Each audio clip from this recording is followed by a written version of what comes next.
Syederalun, PT Angkasa Pura II bekerjasama dengan Yayasan Kick Andy Indonesia dan Dinas Sosial Aceh menyerahkan bantuan kaki palsu untuk warga Aceh di kantor Dinas Sosial Aceh Kamis 28 Desember.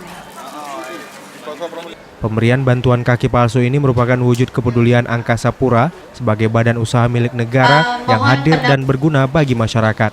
Betul lagi, dikasih kaki palsu yang baru. Yang baru. Ya. Tadi apa dilakukan Bang untuk di GIP ya Bang? Di GIP. Dari Angkasa Pura. Ya, ini merupakan program ide dari pimpinan Angkasa Pura II di dalam kerangka untuk bagaimana memperlihatkan BUMN hadir untuk negeri sesuai dengan instruksi dari Menek BUMN untuk bagaimana BUMN berguna bagi masyarakat itu. Jadi kebetulan juga waktu itu ada acara di tentang pembuatan kaki palsu yang dari cepat. Biren. Makanya kita kolaborasi dengan Kick Andy Foundation.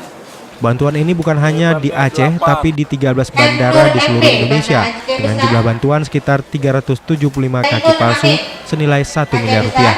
Khusus untuk Aceh mendapatkan bantuan 75 kaki palsu.